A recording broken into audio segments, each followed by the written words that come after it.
Welcome to Techstination. Joining us is former NASA astronaut, professor of mechanical engineering at Columbia, Mike Massimino. Thank you for joining us, Mike.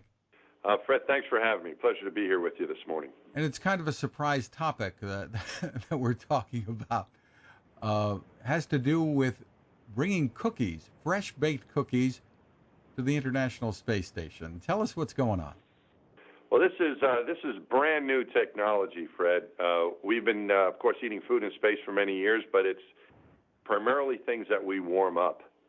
We can rehydrate it, meals ready to eat, but they get warmed up in a food warmer, in a convection oven.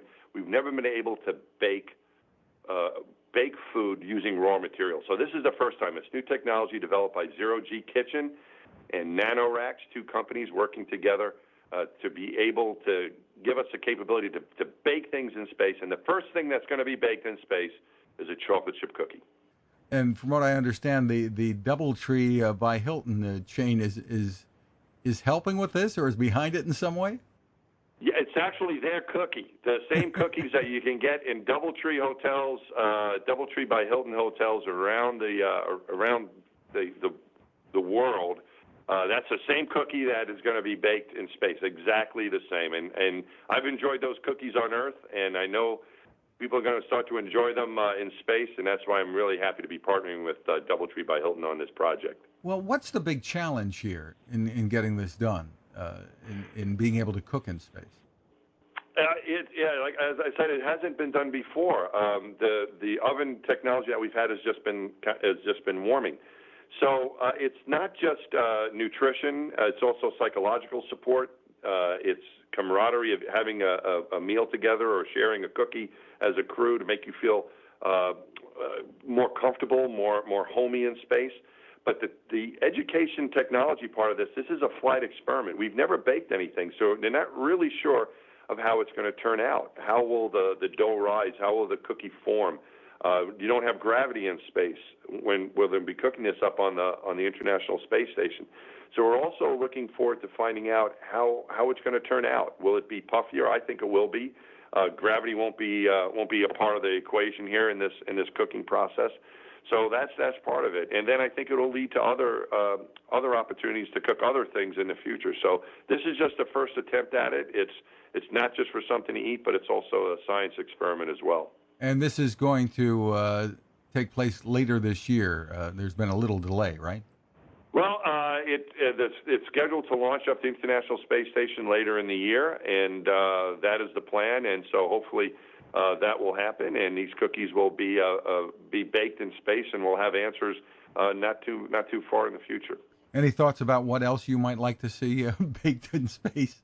Well, I think the chocolate chip cookie is a great start. I think if we're going to be going to places beyond the space station, which is what our plan is, of course, we started out with shorter missions on the space shuttle of a couple of weeks and when I became an astronaut, and then we moved on to these longer missions on the space station and things like food from the aspects of not just being able to eat, but also the psychological effect of food, and the comfort part of it is important. But going to longer missions, going to throughout the universe, which is what we're hoping to do, at least get to the moon relatively soon and on to Mars, being able to make your own food is an important part of it, not just from the nutrition, well-being, health aspect from it, but also of us being comfortable and making space our home.